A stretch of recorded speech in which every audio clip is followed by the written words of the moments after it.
I've been watching back some of my old videos, and I've realised that every single one of them glare on the glasses, right? So I've decided that I'm going to do this video without glasses. There's a slight problem in that I can't see anything, but you don't need to know that. Here's the thing. Watched Holby? First things first, I mentioned on Twitter that I'd lost my Watch a Shit Show for a Month t-shirt. I found it. As it turns out, someone, I'm not saying who, but someone hadn't put it in the wash after I'd worn it last week. And secondly, I haven't got a carrot. Sorry. I intended to go and get some carrots today. I will be going to get some carrots today. But I haven't been yet because I'm lazy. So the man who, at the end of last week's episode of Holby, one of the blokes in it, whose name I don't know, rang this other bloke whose name I can't remember and said, "You've got to come back because such and such is in trouble." Eddie is the name of the girl in trouble. I remember her name.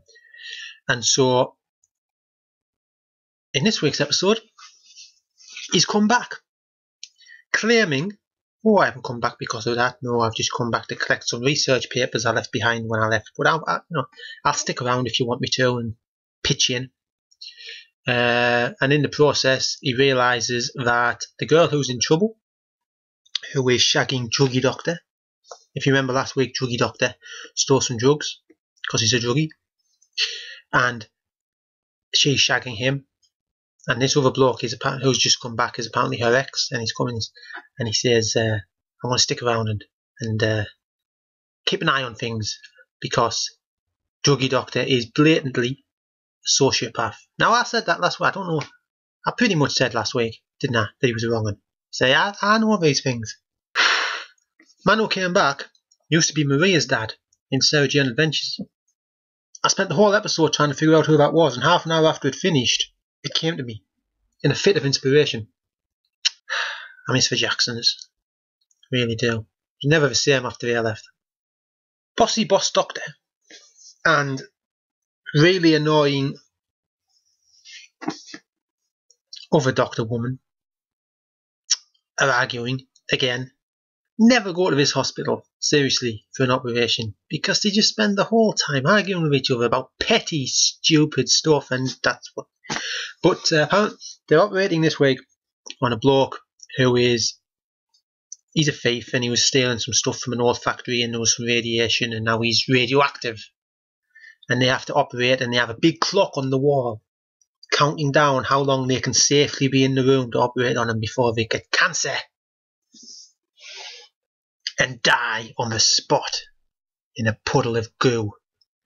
So they're arguing, even with that kind of pressure on them, they're bitching and moaning at each other like a pair of fucking 12-year-olds. You know, even with that level of drama, though, it can't raise itself, this programme, above, like, more than that much above total fucking boredom. Boss Nurse, who used to be in Coronation Street, is having her 40th birthday.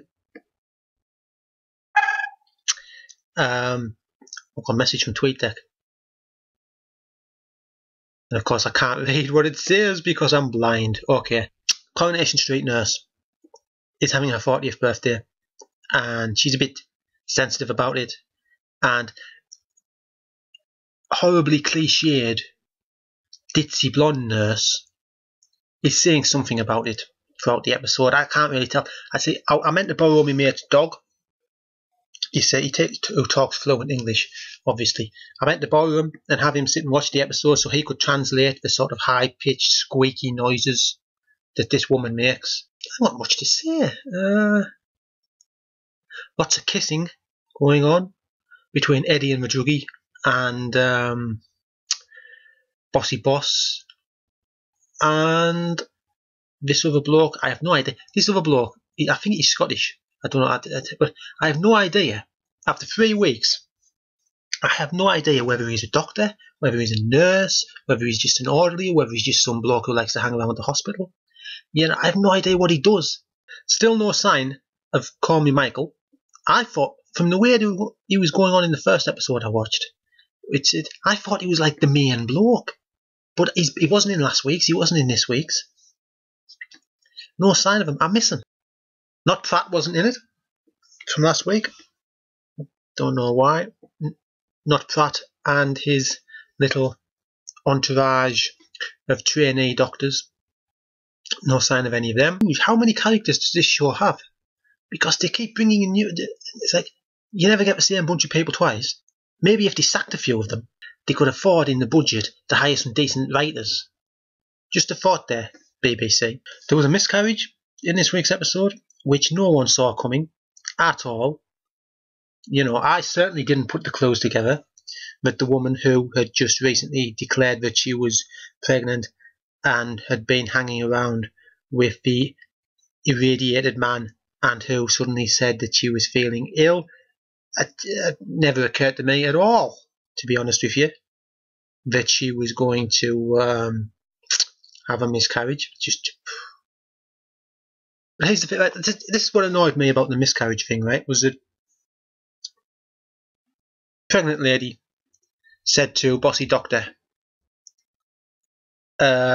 she said, I'm feeling a little ill, I don't feel very well. And the doctor was like, well, go to the pharmacy, they'll give me some tummy bug pills or something, I'm too busy for this. And off she went. And then had a miscarriage. The woman had a miscarriage. Earlier in the same episode, right, a patient had said to a nurse, nurse, I need to have a, I need to have, and the nurse is like, I'm too busy. Okay, is it urgent? I'm too busy. And he's like, no. And then he wanders off to the toilet on his own and collapses in the toilet, right? Exactly the same dramatic beat done twice in the same episode. You know, space it. If you're going to use the same storylines constantly over and over again on a loop, space them out to separate episodes. There's also a weird storyline in this episode about a young girl hovering around a dying man. And everyone assumes she's his daughter, but she isn't. And she just likes hovering around strange men she meets on the bus. And there's no resolution to this storyline at all. You don't learn why she's hovering around this total stranger. They seem to want you to think that, oh, she's got no sort of family problems or anything. She's not looking for companionship or anything.